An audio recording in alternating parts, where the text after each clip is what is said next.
Hola, buenas, mi nombre es Sheila Vanessa Bertel Vázquez y junto a Janaina Trujillo y José Aldevier vamos a mostrarles las principales características de la modernidad en Argentina y Cuba. Teniendo en cuenta que el arte latinoamericano consiste en la recuperación del lenguaje propio, Latinoamérica posee una herencia cultural valiosa gracias a los procesos de mestizaje. Hasta finales del siglo XIX, los pintores latinoamericanos comenzaron a plantearse la falta de un arte nacional. Comenzaron los movimientos para encontrar un arte propio que representara y perteneciera a América. La mirada del arte europeo y la búsqueda de las raíces consiguieron generar un arte propio. El arte latinoamericano se volvió un arte multicultural que representaba principalmente las inconformidades ante la represión de un pueblo. Es un arte que rescata los valores nativos de los verdaderos dueños del territorio y les devuelve la visibilidad y los derechos que les arrebataron durante tantos siglos de represión. A continuación vamos a enfocarnos en el arte de Argentina y la llegada de la modernidad. A principios del siglo XX se estableció en Argentina la Escuela de Bellas Artes, siendo esta influenciada por modelos europeos y financiada por el Estado. Juan Bautista Alberdi afirma que los que nos llamamos americanos no somos otra cosa que europeos nacidos en América. El salvaje está vencido. Nosotros, europeos de raza y civilización, somos los dueños de América. Durante la época el pensamiento artístico se dividió en dos corrientes, los que consideraban que el artista era libre de decidir la técnica y corriente de su obra, pero debía tener algo en particular con el territorio. Y por otra parte estaba la fuerte influencia por la cultura europea y un gran número de artistas prefería seguir con las tendencias del arte clásico. El arte nacional comenzó como una representación del territorio. Para Gálvez, la realización de una obra nacionalista consistía en que los artistas produjeran sus sensaciones del paisaje argentino, evocando un ambiente de las ciudades de provincia, en donde, a diferencia de Buenos Aires y de otras ciudades en pleno proceso económico, aún perduraba el antiguo espíritu nacional. Como en varios países latinoamericanos, el arte nacional surgió a partir del abandono del arte académico europeo, pero esta vez inició como una forma de representación de la tierra y todo lo que en ella nace. A continuación presentamos a Cesáreo Bernardo de Quirós. Fue considerado como el pintor de la patria y este desarrolló su formación artística en Europa. Su arte representaba la naturaleza y las tradiciones de las llanuras argentinas. Aquí podemos ver su obra El Embrujador de 1919. Es una técnica al óleo. Está claro que durante el siglo XX, específicamente entre las décadas de 1920 y 1930, se da en Argentina la formación de la pintura moderna. Diferentes pintores con gran influencia europea traen a la Argentina los lenguajes de la modernidad y la vanguardia. Ellos buscaban nuevos temas y estaban en la búsqueda de lo propio, es decir, el ser latinoamericano. En ese camino se escribe la obra política El destino de un continente en el año 1923 por Manuel Baldomero, un escritor y político que, debido a sus viajes por América, relata las situaciones de estos países y cómo Inglaterra tenía una acción dominante sobre el continente. Se puede ver que en esta etapa se registra una influencia europea y los esfuerzos de Latinoamérica por transformar esas fuerzas. Para el año 1924 se da en Argentina el movimiento martinfierrialista, alrededor de la revista Martín Fierro. Para la época se da una ruptura estética con la aparición de esta revista. Se sabe que con los nuevos cambios llegaron nuevas convenciones y costumbres, y el movimiento lo que quería era esa ruptura, una modificación del campo intelectual y del gusto, es decir, una nueva sensibilidad y una nueva oportunidad para actualizar las letras y las artes. El grupo se enfocó en una renovación basada en ideas nuevas de Europa y adaptarlas, por ejemplo, la búsqueda de innovación vanguardista apoyados en el surrealismo y el dadaísmo. Todo lo hacían por medio de manifiestos y el publicado en 1924 fue clave para la literatura en Argentina, ya que marcó una postura estética. Durante la primera vanguardia se revelan por medio de los artistas diferentes tendencias que inicia la pintura moderna en Argentina. Habían precursores del impresionismo, la mayoría de ellos estudiaron o viajaron a Europa y claramente se sintieron influenciados por esa sensibilidad. Uno de los impresionistas apegado a modelos franceses fue Martín Malharor, uno de los primeros artistas argentinos que se caracterizaba por su pintura impresionista, pintura con un gran juego luminoso y del uso del color. Trabaja con óleos, aguadas y pasteles. En su cuadro de 1911, Las Barbas, es un claro ejemplo de su influencia con el arte europeo, en especial de los cuadros de Monet. Pero al mismo tiempo, esta artista proponía que es necesario que volvamos casi lo que podemos haber aprendido en las escuelas europeas. Esto lo menciona en 1903, pero al parecer este cuadro no lo refleja así, ya que varios críticos y expertos del arte se cuestionan el parecido con los cuadros de Monet, específicamente su técnica, pinceladas y el color, cómo maneja el color. Es clara esta influencia, pero debido a su preocupación por la sociedad, se puede considerar que por medio de sus cuadros lo que buscaba era expresar sus ideas sobre el arte. Fueron un proceso que integraba el paisaje nacional argentino, más que una copia de Monet o una influencia de Monet, pero está claro que debido a sus diferentes viajes, el artista pudo tener esta influencia por los cuadros de Monet. Otro artista que realiza una pintura semejante a la europea con características distintas es Emilio Pettoruti, quien inició su carrera como caricaturista, pero debido a un viaje a Europa en 1913 llegó a conocer el trabajo de los futuristas y más tarde del cubismo, y es en este movimiento que Pettoruti se queda para conformar su estilo. Durante muchos años viaja por Europa. Esto le permite conocer a diferentes artistas cubistas que lo inspiraron, pero cuando llega a Argentina, el país estaba acostumbrado a la pintura naturalista. Se comenta que había una preocupación porque Emilio tenía una técnica y una propuesta arriesgada, debido a su audacia y su pintura cubista de vanguardia, pero a la vez introduce en Sudamérica algo nuevo, una corriente innovadora de abstraccionismo geométrico y costumbrismo que inspira a los artistas emergentes. Algunas de sus pinturas las están viendo a continuación. Fueron pintadas mientras él se encontraba en Europa, pero fueron presentadas en Argentina cuando éste decide regresar en 1924 en una exposición.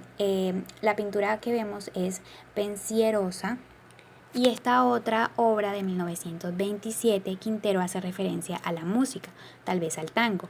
En este cuadro se pueden apreciar 4 músicos y un cantante con un paisaje urbano de fondo. Podemos ver que esta artista en la mayoría de sus obras refleja un estilo rico en composición y la armonía del color. Países como Cuba tuvieron mayor influencia por la cultura africana, principalmente por la mitología y el misticismo. Entonces nace una mezcla de ritos católicos y europeos con representaciones africanas. El negro se volvió protagonista del arte. La modernidad en Cuba surge como un proceso intelectual para eliminar todo rastro elitista iniciado por los europeos a finales del siglo XIX. Entonces comienza el arte afrocubano. Destacaban lo mestizo, lo racial, lo cotidiano, el campesino y lo popular. Estudiaban la herencia africana y representaban a los campesinos. La pintura moderna en Cuba aborda temas políticos, de religión, simbología, lucha de clases y erotismo. A finales de la década de los 40, el arte cubano adoptó la geometrización en la pintura y este se transformó en un nuevo estilo en el arte llamado abstracto. En el contexto cubano, para comienzos del siglo XX, nace la República de Cuba y con ella diferentes movimientos obreros, estudiantiles e intelectuales. También empieza un proceso de modernidad alrededor de los años 20, donde Alejo Carpentier, francés de nacimiento y cubano por nacionalidad, conforma el grupo minorista de La Habana, con el fin de causar nuevas manifestaciones artísticas, en este caso con el desarrollo de la vanguardia en Cuba. En sí hubo una revolución artística y literaria en los años 1923. Siguiendo con la preocupación de un verdadero arte nacional, el político Juan Marinello del Partido Socialista Popular escribe un ensayo sobre este tema. lamentando el desinterés de la actividad artística y la dependencia del país ante otros. Plantea que lo más importante para no depender de otros es buscar una cultura significativa y original. Esto es reflejo de la incidencia de la cultura europea en América y como consecuencia el desapego por las raíces. Para los años de 1927, la revista de Avances, la cual fue un medio clave para el desarrollo de las artes en Cuba, al exponer la cultura criolla del movimiento vanguardista cubano. Esta realizó la primera exposición de arte nuevo, integrando a artistas como Víctor Manuel García, Carlos Enrique, Amelia Peláez, entre otros, donde sus lienzos giraban en torno al paisaje urbano y rural. Esto daba cuenta de la idea de cubanidad, haciendo alusión a la identidad y a la modernidad. Mencionada anteriormente, la artista Amalia Peláez fue una pintora cubana que para su primera exposición en el año 1924 tenía una gran influencia impresionista. Gracias a sus estudios en arquitectura colonial aportó a la cubanidad al explorar en el Art Nouveau, integrando el paisaje cubano. Tras años posteriores aprendió del arte europeo y elementos arquitectónicos. A continuación se pueden apreciar diferentes obras del artista durante los años 1920 y 1930. Wilfredo Lam fue un precursor de la modernidad y claramente un precursor del arte nuevo en América. Este conocido pintor de vanguardia cubana se caracteriza por sus pinturas surrealistas, en las cuales mezclaba la magia y la fantasía para crear una atmósfera, y este le da un enfoque a la ancestralidad negroide. Su trabajo artístico se dividió en dos etapas. Primero, alrededor de los años 30, cuando contempla a Picasso y a Matisse, y aquí se ve influenciado por ese dinamismo, especialmente de la obra de Picasso, Guernica de 1937. En su arte vemos cómo este plasma la naturaleza muerta, la selva y el paisaje por medio de esa inspiración. Su segunda etapa es cuando nace su estilo propio, alejado de estas influencias. Experimenta un arte libre y valioso, donde mezcla temas como lo folclórico, lo afrocubano, su amor por la muerte, con un estilo cromático en tonos azules, en negros, rojizos y claro, todas estas experiencias personales que él vivía para crear expresiones fuertes a cada uno de sus personajes. Lam hace un aporte al surrealismo y se vuelve auténtico, ya que mezcla todos los aspectos anteriores, es decir, sus experiencias en la isla y viajando, y la magia, un elemento característico en el arte americano, que es precisamente el misticismo. En general, la pintura latinoamericana es influenciada de la actividad artística europea y lo propio, nuestra herencia pasada dada por nuestros ancestros. Una tendencia en muchos artistas cubanos de la época era que se veían influenciados por las vertientes europeas, viajaban, se educaban y luego regresaban a consolidar su estilo propio. Esto le pasó a Víctor Manuel García, quien se educó en Francia y luego regresó a Cuba para realizar exposiciones y presentar sus obras en espacios como la Asociación de Pintores y Escultores. Luego de muchos viajes a Europa, cambia su estilo y lo define. Ese estilo postimpresionista. La mayoría de sus trabajos serían retratos de mujeres, como la obra de 1929, La Gitana Tropical, que hacía referencia a su pensar sobre las mujeres y hacía un comparativo entre las mulatas y las gitanas.